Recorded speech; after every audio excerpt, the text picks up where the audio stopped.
para nuestra redención. Es en el nombre de Cristo Jesús que oramos. Amén y amén.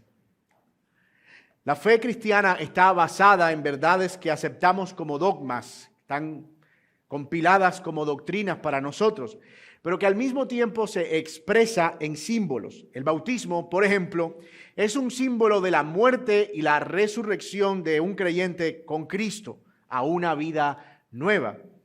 Otro símbolo significativo que guardamos los cristianos es la cena del Señor. Y este es un mandato que debemos observar hasta que Cristo venga por segunda vez y que consiste en la celebración de una comida en la que recordamos que Cristo entregó su cuerpo como un cordero y que murió por nuestros pecados y que en su sangre nosotros somos unidos a su pueblo.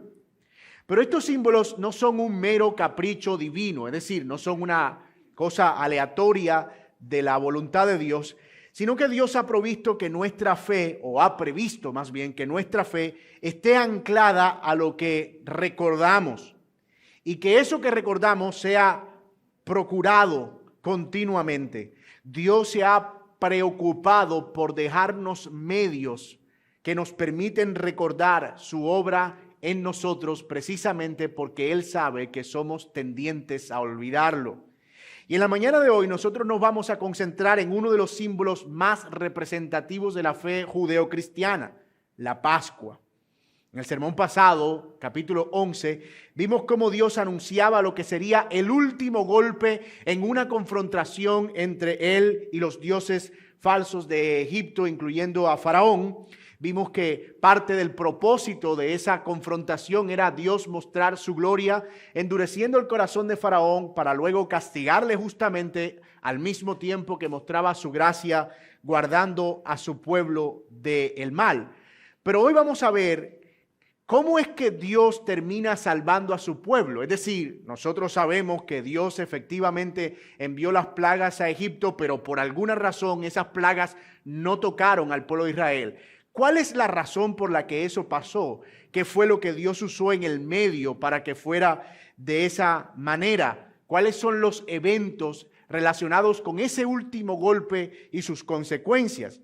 Dios, como dijimos, había anunciado que el pueblo de Israel sería guardado del juicio y que sus primogénitos no iban a morir, pero todavía no sabemos los detalles y en qué consistía tal liberación, y es de eso de lo que nos vamos a ocupar en la mañana de hoy. Dios, y este es el punto de nuestro sermón, Dios guarda a su pueblo por medio del sacrificio de un inocente y condena a sus enemigos, trayendo así la liberación para su pueblo y para que éste le adore. De nuevo, Dios guarda a su pueblo por medio del sacrificio de un inocente y condena a sus enemigos, trayendo así la liberación del pueblo para que éste le adore. Y vamos a ver todo este capítulo 12 a la luz de nuestros acostumbrados 3 encabezados. En primer lugar, vamos a ver elementos y significado de la Pascua, los versículos del 1 al 28. Luego veremos el carácter liberador de la Pascua, versículos 29 al 40. Y finalmente veremos el alcance de la Pascua, versículos 43 al 51. El significado, el carácter liberador y el alcance de la celebración de la Pascua. Veamos entonces nuestro primer encabezado, elementos y significados de la Pascua. Versículo 1 del capítulo 12 es una instrucción que el Señor le está dando a Moisés, y esa instrucción consiste en que el pueblo de Israel aparte un cordero y que durante 4 días lo preserve para ofrecerlo en sacrificio al Señor. Dios está haciendo los preparativos para sacar a su pueblo de la esclavitud para que vaya y le adore en el lugar que Él ha establecido. Pero eso no es algo que debía tomarse a la ligera. El propósito de Dios era afirmar la confianza de su pueblo, mostrando que Él era su Dios y que castigó a sus enemigos, pero también Dios estaba proveyendo los recursos para que Israel se convirtiera en una nación.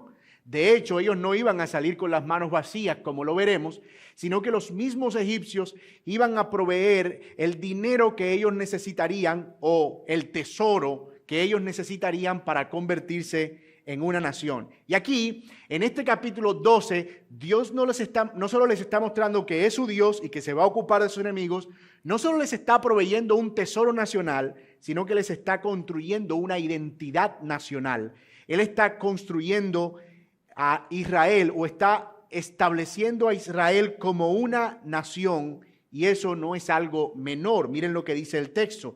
Hablen a toda la congregación de Israel y digan: el día 10 de este mes, cada uno tomará para sí un cordero según sus casas paternas, un cordero para cada casa. Y noten que el versículo 5 dice, el cordero será un macho sin defecto de 1 año, y lo apartarán de entre las ovejas y de entre las cabras, y lo guardarán hasta el día 14 del mismo mes. Entonces toda la asamblea de la congregación de Israel lo matará al anochecer, y ellos tomarán parte de la sangre y pondrán en los 2 postes y en el dintel de las puertas. Y noten aquí cómo vemos al Señor de nuevo haciendo énfasis en el hecho de que ese día precisamente comenzaba la liberación de Israel. El versículo 2 dice: este mes será para ustedes, el principio de los meses será el primer mes del año para ustedes. Hasta ese momento, Israel no tenía una identidad como nación. Era un pueblo que vivía subyugado por los egipcios y habían asumido sus costumbres e incluso su calendario. Pero aquí, como vemos, Dios los está equipando. Les está diciendo: ustedes van a ser una nación, van a salir libres por medio de gran liberación, van a establecerse en una tierra, van a llevar un tesoro nacional con ustedes y van a tener una identidad como nación. Van a tener su propio calendario, su propio inicio de días en el año, y eso va a coincidir con su liberación. La palabra Pascua que nosotros vemos aparecer en el versículo 11 en inglés es una palabra interesante porque es algo como Passover, es como pasar por encima. Y viene de una palabra hebrea que es la palabra pesach, que sugiere de nuevo la idea de pasar de largo o pasar por alto. Es como que tú vas en una carretera y de repente hay algo que está en el medio y tú pasas por un costado y sigues tu camino. Y esa palabra Dios la está asociando directamente con el evento por medio del cual Él pasaría por alto en el día del juicio a las casas donde se hubiere guardado cada elemento de esa celebración, los cuales se mencionan en este texto de manera explícita. El día 10 del mes debían apartar un cordero sin defecto por cada casa, el cual podía compartirse si la casa era pequeña con un vecino. El cordero, número 2, debía ser un macho sin defecto. Podía ser una oveja o podía ser de una cabra. Además de eso, debía reservarse por 4 días, desde el día 10 hasta el día 14, donde sería sacrificado en la noche. La sangre del cordero debía manchar los 2 postes laterales de la puerta, pero también el dintel, que es como el travesaño, la parte de arriba de la puerta. El cordero debía asarse por completo y debía comerse con pan sin levadura y hierbas amargas. No podía dejarse crudo o guardar porción para el día siguiente. Debía comerse con los lomos ceñidos. Esta expresión muy típica de Reina y Valera no es otra cosa que, acuérdense que ellos vestían túnicas, era como levantarse la túnica y amarrársela aquí arriba para que pudieran correr o caminar con libertad. Eso era lo que significaba básicamente ceñirse los lomos. Y además de eso debían tener calzado en sus pies, porque indicaba que una vez comieran debían salir. Todo eso que nosotros mencionamos son los elementos de esa Pascua al Señor.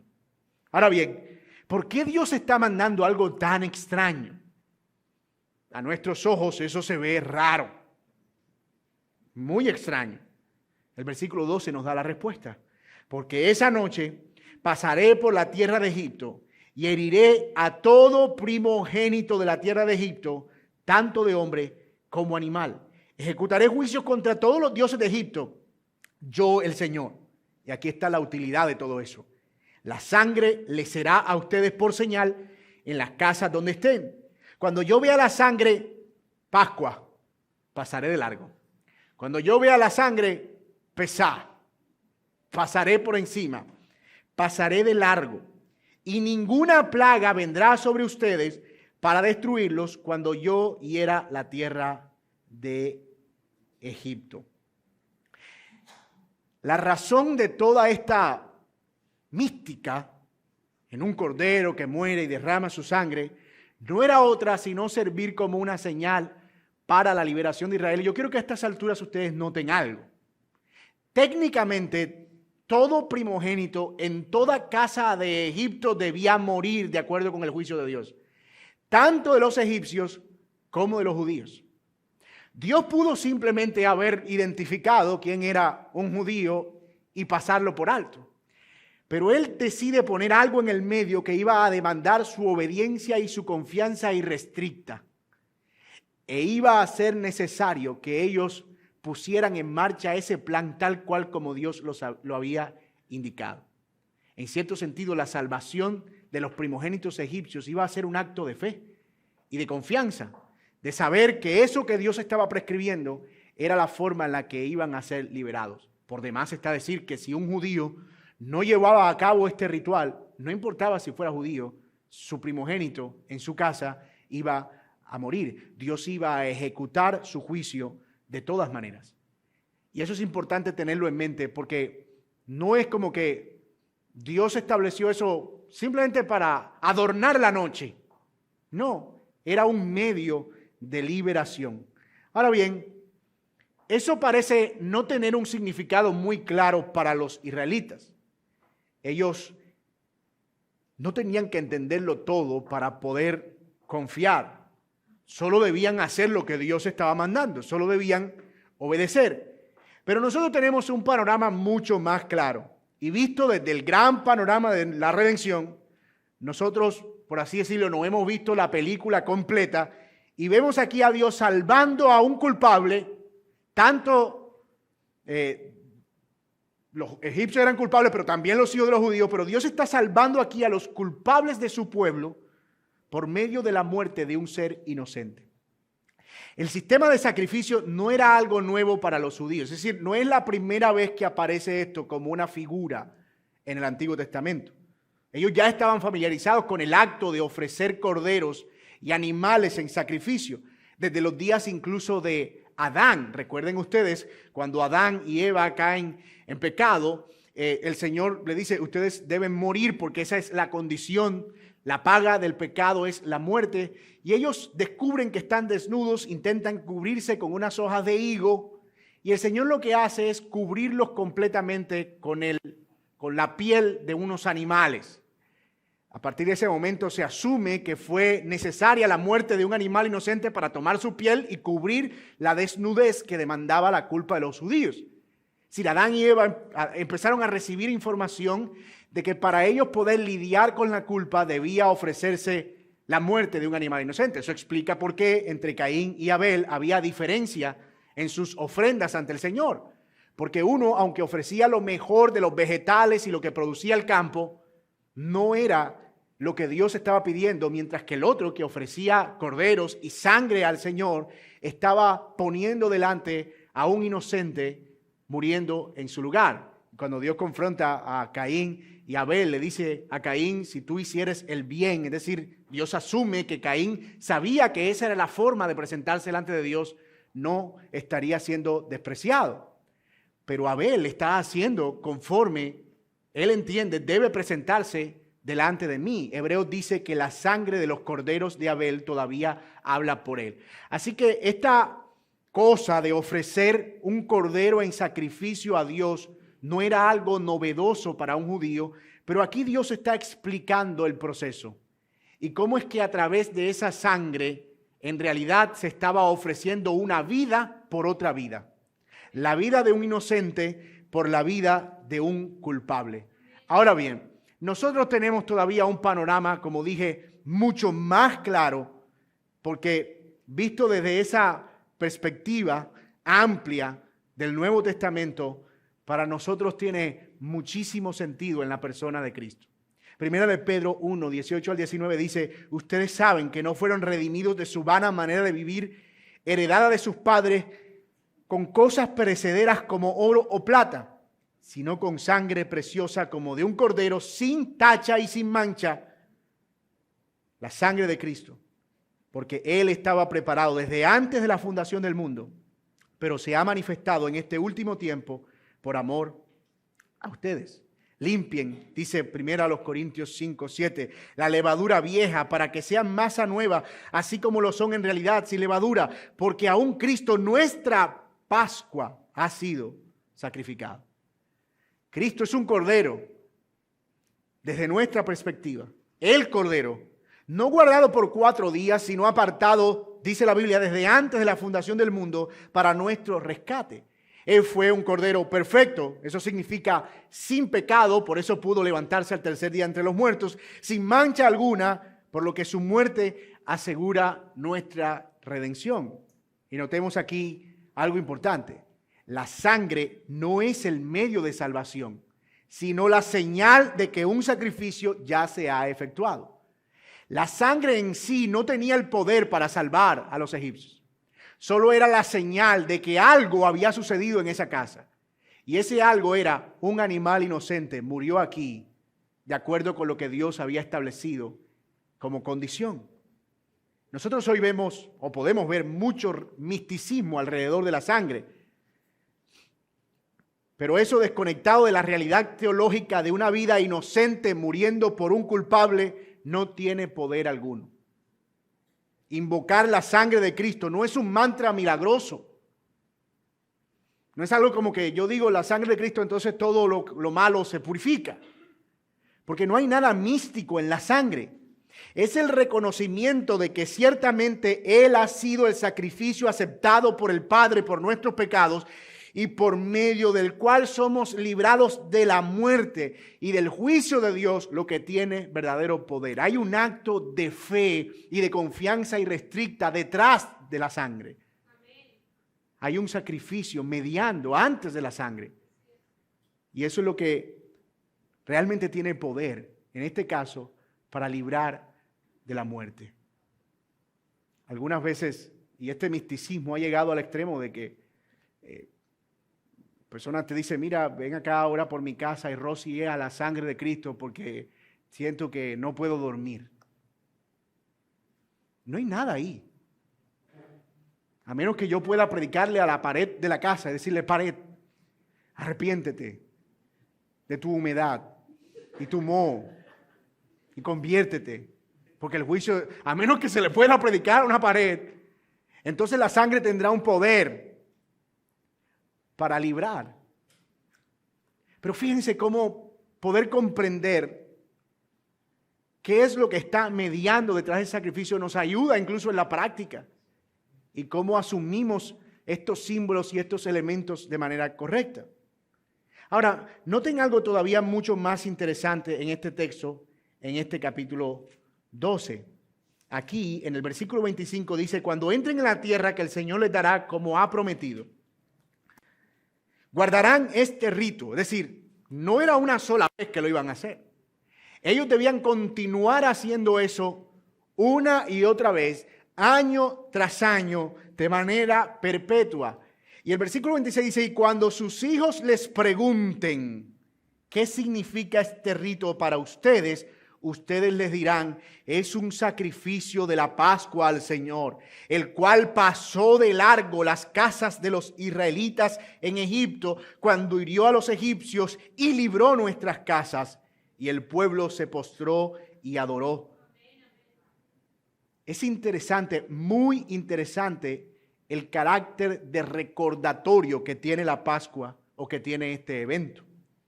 Si bien, como dije, era la primera, no iba a ser la única. Ellos debían observarla cada año.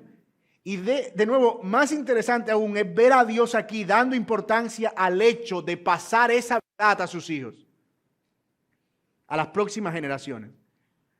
El mandato cultural de Dios incluye traspasar a nuestros hijos la verdad del Evangelio. De hecho, hasta el día de hoy, los judíos, cuando celebran la Pascua, parte del rito es que una vez tienen el cordero y están todos en la mesa y tienen todos los elementos, el hijo menor de la familia debe hacer la pregunta, papi, ¿qué significa todo esto? Y como parte del ritual, el padre debe contarle al hijo todos los detalles. Nosotros éramos esclavos en Egipto y el Señor un día envió el juicio contra los egipcios y pasó de largo por la casa de los israelitas trayendo gran liberación y ahora nosotros le recordamos adorándolo.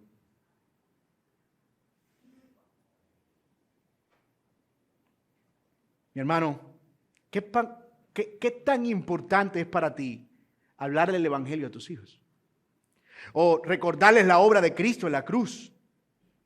A veces creemos que la meta de tener a nuestros hijos es que trabajemos duro para que se porten bien, que tengan buenas calificaciones, que no hablen durante el culto, que no usen tanto el teléfono. Pero estamos lejos del propósito principal, que es que ellos entiendan qué significa que Cristo murió por sus pecados.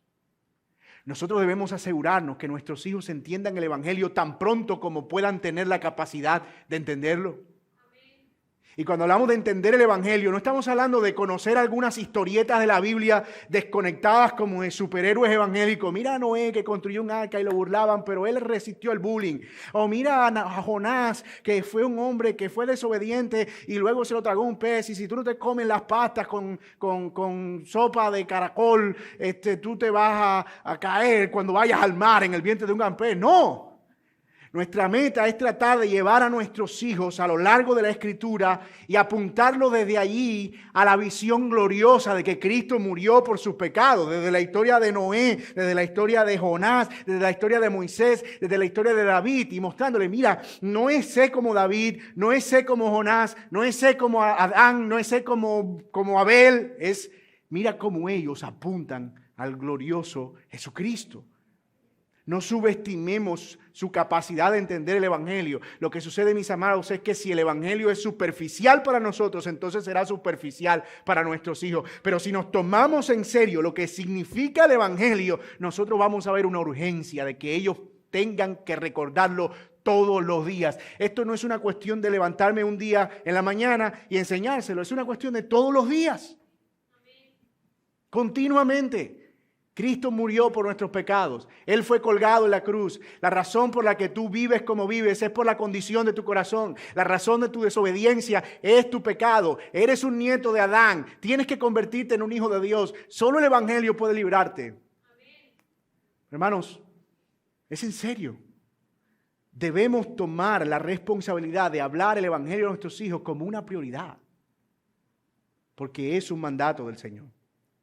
Así que hemos visto los elementos del rito y lo que significan y también cómo nos conectan con Cristo, obviamente.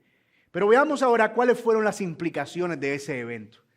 ¿Qué es lo que pasa después cuando ellos por fin lo ponen en práctica y cómo Dios usa eso para preservar a su pueblo? Lo que nos lleva al siguiente punto de nuestro sermón, el carácter liberador de la Pascua. Miren conmigo versículo 29. Y a la medianoche el Señor hirió a todo primogénito en la tierra de Egipto, desde el primogénito de Faraón que se sentaba sobre su trono, hasta el primogénito del cautivo que estaba en la cárcel, y todo primogénito del ganado. Y Faraón se levantó en la noche, él con todos sus siervos y todos los egipcios, y se oyó un gran clamor en Egipto, porque no había hogar donde no hubiera alguien muerto. Entonces Faraón llamó a Moisés y Aarón aún de noche y dijo: levántense y salgan de entre mi pueblo, ustedes y los israelitas, y vayan y adoren al Señor, como han dicho. Tomen también sus ovejas y sus vacas, como han dicho, y váyanse y bendíganme también a mí. La horrible noche para los egipcios había llegado, pero esa era al mismo tiempo la noche jubilosa para los judíos, quienes ya se venían preparando durante varios días para ese evento. Y yo quiero que ustedes imaginen la escena conmigo. Durante 4 días de preparativos, todo el pueblo seguía al pie de la letra las instrucciones.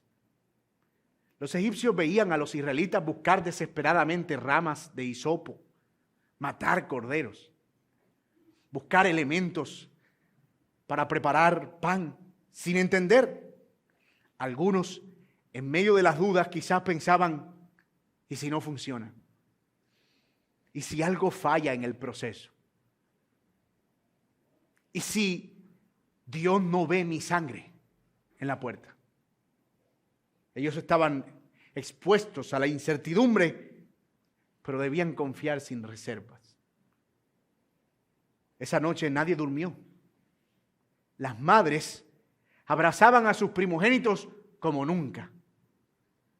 Posiblemente vigilaban su respiración y su pulso cada cierto tiempo. Como cuando uno tiene un bebé chiquito que empieza a dormir lejos de la casa de papi y mami. Se mueve, está respirando, está vivo. Había silencio. Y de repente, el ángel de la muerte, que parecía escucharse en el aire como un zumbido, pasó tan lento que pudo sentirse.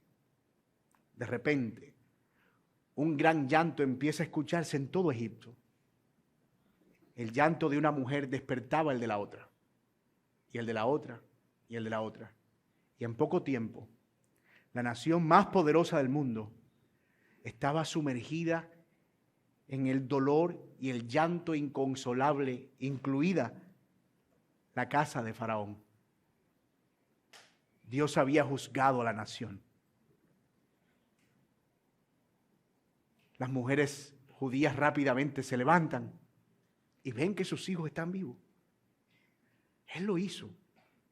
Sí funcionó. Nos guardó de la muerte. Nuestros hijos están vivos.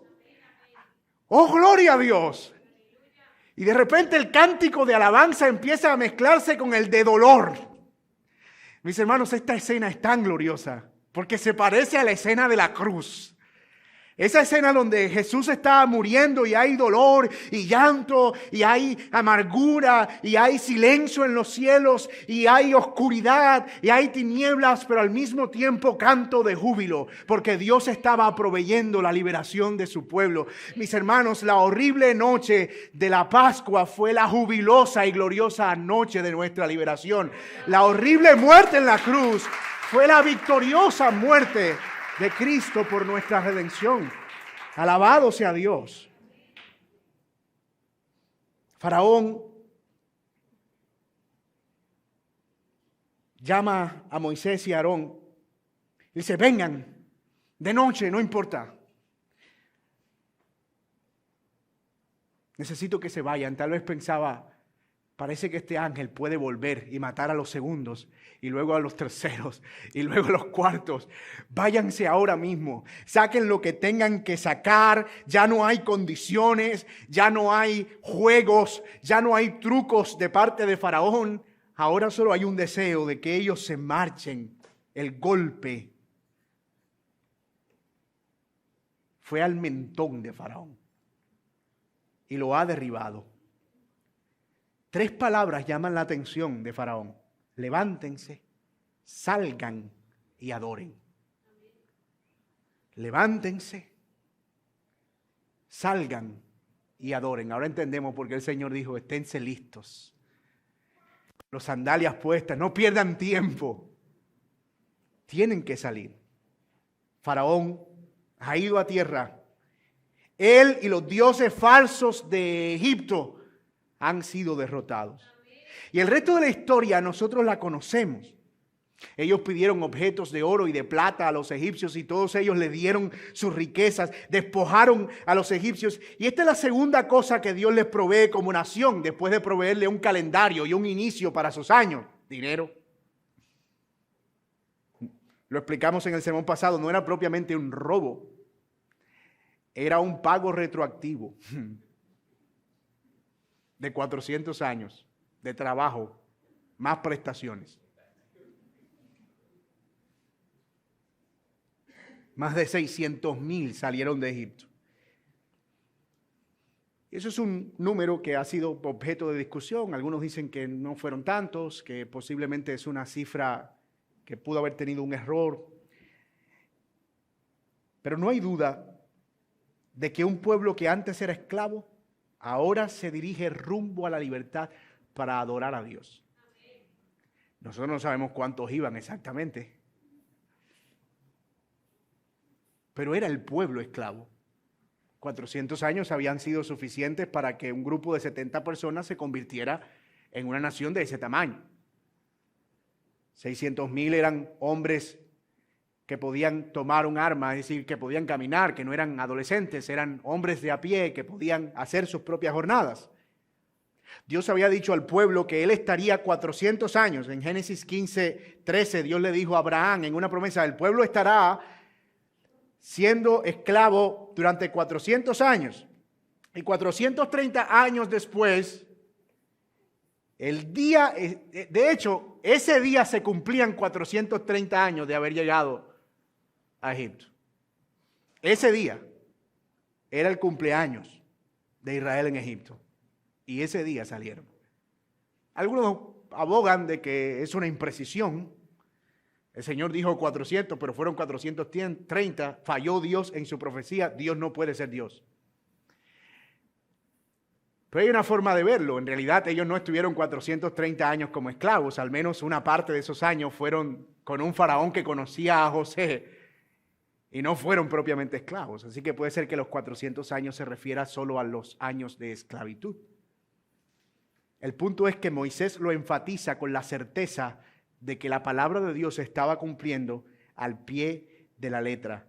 Dios estaba siendo fiel a su promesa y a su palabra. Y no es una coincidencia tampoco para nosotros que justo el día que los judíos celebraban la Pascua, en la última semana de la vida del Señor, Él se sentara con sus discípulos a comerla con pan y con vino.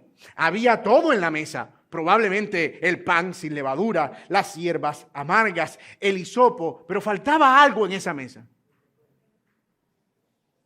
Faltaba un cordero. ¿Y cuál es la razón? El cordero iba a ser inmolado después de esa comida en una cruz. Y es la razón por la que en esta nueva Pascua que nosotros celebramos, cada que comemos la cena del Señor, no matamos un cordero, porque su sangre ya ha manchado el dintel de nuestras almas. Porque su sangre nos ha redimido. Porque el ángel de la muerte pasó de largo. Y por favor, no pierdan de vista estos elementos. Un pueblo esclavo, un cordero inocente sacrificado, la ira de Dios castigando al malo, el pueblo de Dios siendo guardado por la sangre de un cordero, el pueblo de Dios siendo liberado para adorar a Dios, el pueblo de Dios recordando ese evento de generación en generación. Esa es la historia de nuestra redención, es la vieja historia del Evangelio. No hay nada nuevo en el Evangelio. Es una vieja historia, la misma historia. Pueblo esclavo, Dios misericordioso, inocente muriendo por el pecado, enemigos castigados, pueblo de Dios libertado para que ahora vaya y le adore. Una y otra vez nosotros vemos esta historia repetirse en la Escritura, porque es nuestra historia. Cuando nosotros cantamos el Evangelio, no estamos cantando una historia nueva. El Evangelio no comenzó en la cruz, se consumó en la cruz. Por eso cuando leemos el Antiguo Testamento debemos leerlo siempre con nuestros ojos apuntando a Cristo. No estamos leyendo dos historias diferentes o una serie de eventos desconectados. Estamos leyendo una historia, la historia de nuestra redención. Nuestra fe no está anclada a nuevas cosas o a alguna moda teológica. Ay, mira esta gente. De repente empiezan a hablar del Evangelio y el Evangelio y el Evangelio y el Evangelio y el Evangelio. No pues el Evangelio, no pues. Como que nunca conocieron el Evangelio. Sí, yo hice la oración de fe, yo creí el Evangelio y ya. Oh, mi hermano, pero es que eso depende de la vida. El Evangelio sostiene todo.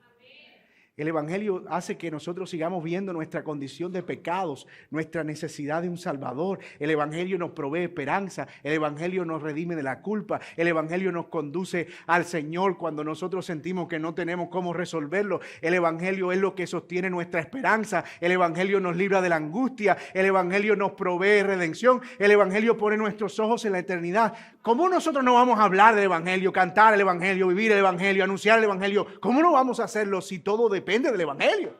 Si la Biblia misma está sostenida por el Evangelio. Nuestros ojos están puestos en el madero donde Cristo murió como cordero y se va aún más atrás nuestra mirada donde fue inmolado para que pasara de largo el ángel de la muerte. Es ese mismo Dios que ha prometido una redención final y que le adoraremos a Él por la eternidad en un cielo nuevo y una tierra nueva. Y hermanos, fíjense cómo pudiéramos nosotros poner en duda sus promesas si Él ha venido cumpliendo su palabra fielmente. Si su forma de liberación ha sido la misma siempre, ¿cómo pudiéramos dudar de nuestra liberación ahora y de nuestra liberación final para adorarle por los siglos? Mi hermano, cuando el temor hacia las cosas del futuro aparezcan en nuestra vida, porque van a aparecer, mira hacia atrás, porque es desde allá atrás que viene nuestra esperanza. Desde atrás. Los creyentes no tememos al futuro porque estamos seguros que Dios ha obrado a nuestro favor en el pasado. La fe cristiana es una fe anclada a eventos pasados que nos da esperanza acerca del futuro. Entonces, ¿cómo vivimos el presente? Vivimos el presente caminando confiadamente, sabiendo que ese mismo Dios que aseguró nuestra salvación, la seguirá asegurando hasta el fin de nuestros días. Finalmente, el texto termina con unas recomendaciones acerca de los que no son parte del pueblo de Dios en cuanto a la celebración de la Pascua, lo que nos lleva a nuestro tercer y último encabezado en esta mañana. Miren versículo 43.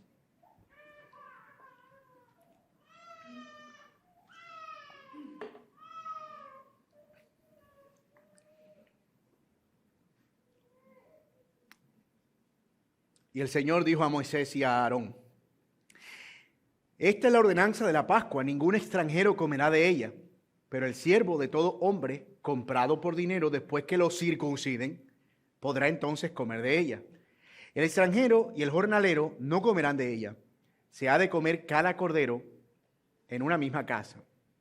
No se sacará nada de la carne fuera de la casa, ni quedará ninguno de sus huesos, ni quebrarán, ninguno de sus huesos. Toda la congregación de Israel la celebrará. Pero si un extranjero reside con ustedes y celebra la Pascua al Señor, que sea circuncidado todo varón de su casa, y entonces que se acerque para celebrarla, pues será como un nativo del país. Pero ninguna persona incircuncisa comerá de ella. La misma ley se aplicará tanto al nativo como al extranjero que habite entre ustedes. Entonces lo hicieron así. Todos los israelitas hicieron tal como el Señor había mandado a Moisés y a Aarón, y aquel mismo día el Señor sacó a los israelitas de la tierra de Egipto por su ejército. Luego del testimonio de la forma en la que Dios guarda a su pueblo, muchos extranjeros, también esclavos en Egipto, que posiblemente no eran ni egipcios ni israelitas, pero esclavos al fin, aprovecharon el bololó. Se va, métete ahí. Y usted que no, yo soy judío, pero judío.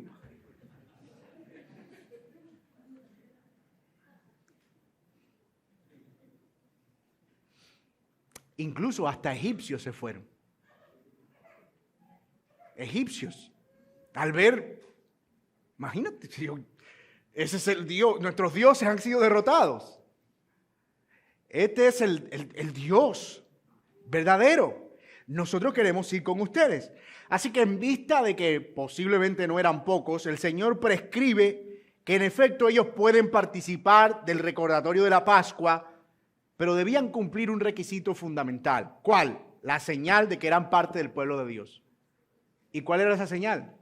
La circuncisión. Dios se la había dado a Abraham y le había dicho: cuando alguien quiera ser parte de la promesa que yo te doy a ti, es decir, mi pueblo, deberá circuncidarse. Esa circuncisión será la señal de que ciertamente es parte del pueblo, de que entraban en una relación de pacto con él, y eso era por medio de ese evento. Efectivamente, Dios no solo es un Dios de judíos, sino también de gentiles, que es la palabra que usa la Biblia para referirse a alguien que no es judío. Por eso dicen que los colombianos somos muy gentiles. Pero lo que sí es claro es que los que participan de sus bendiciones son aquellos que son parte de su pueblo. Y eso deja la Pascua como algo que va más allá de un rito que debe ser observado. Es la expresión de la fidelidad de un Dios para con su pueblo. Y hoy nosotros vemos eso expresado en la salvación de los gentiles por medio de Cristo, de los no judíos.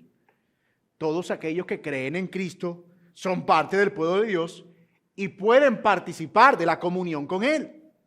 Y esa comunión se expresa en los días nuestros a través de la cena del Señor. Y es algo delicado. No se puede, dice Pablo a los Corintios, participar de la cena del Señor indignamente. Por eso cada vez que hay cena del Señor, nosotros tratamos de hacer un recordatorio. Si usted no es creyente, absténgase de tomar la cena. Si usted no está en comunión con el pueblo del Señor, absténgase, porque el juicio y la disciplina del Señor puede venir sobre usted. Por eso dice Pablo, hay muchos enfermos y otros duermen entre nosotros, por causa de tomar la cena del Señor indignamente. Las palabras que Pablo usa es sin discernir el cuerpo y la sangre de Cristo. Y es por eso que, de nuevo, queremos asegurarnos que la cena del Señor es administrada a los que realmente son creyentes. Así que, amigo que estás aquí, si tú no eres parte del pueblo de Dios, dice, mira, yo como que creo en Dios, pero ese tema de la comunidad, la familia y como que mezclarme con otros, conmigo no va, déjame vivir una fe aislada. Esta es una invitación a que entres en una relación con Él, que es una relación con su cuerpo, que es la iglesia. No existe un cristianismo desligado de la iglesia y de la participación en la iglesia local. Esta es la expresión de esa unidad de ese cuerpo. Es la manera en la que nosotros realmente expresamos que estamos unidos a Cristo, cuando estamos unidos a su cuerpo, a su iglesia. Y esta invitación está abierta para ti si tú no eres del pueblo de Dios, con el propósito de que la sangre del Cordero también manche el dintel de tu alma, porque un día el juicio de Dios vendrá. Y no solo para los primogénitos de este mundo, sino para todo aquel que no tiene al Señor.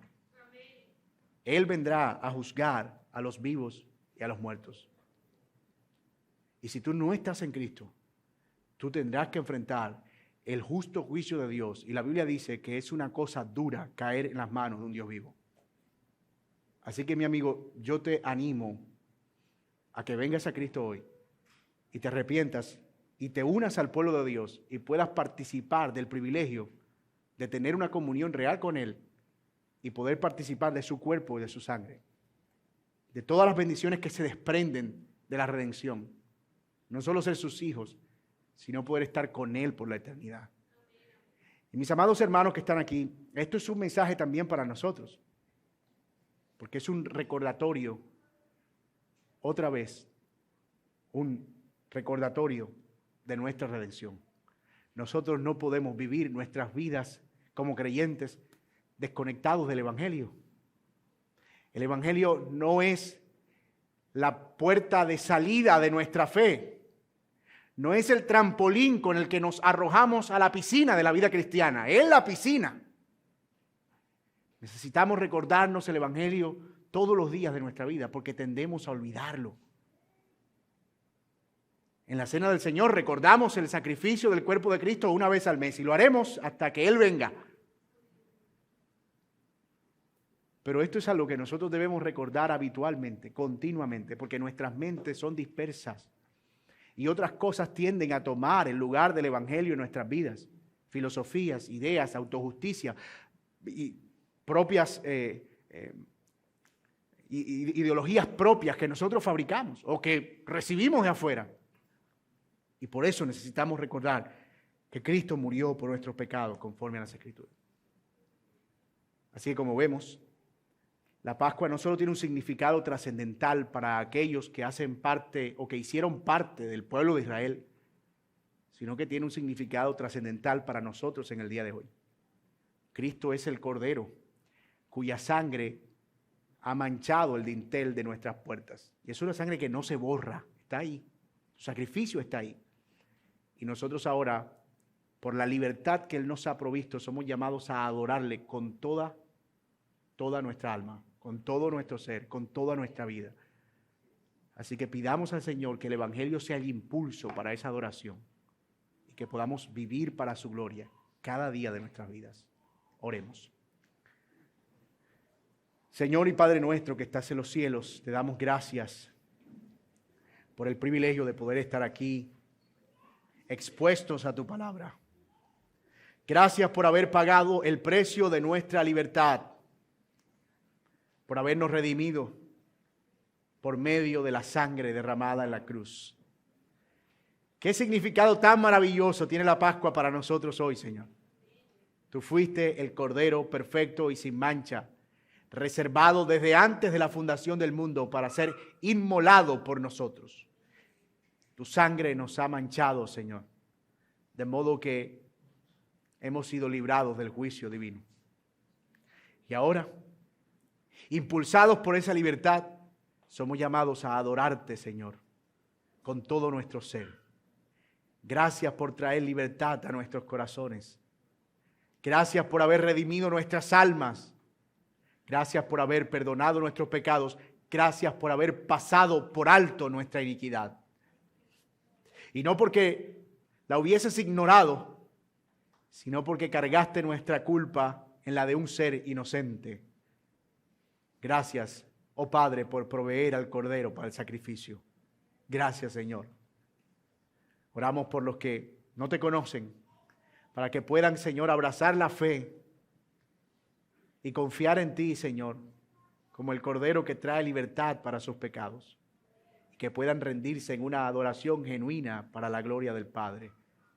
Gracias por hoy alimentar nuestros corazones con tu palabra y recordarnos que hemos sido llamados a abrazar el Evangelio en cada momento de nuestra vida.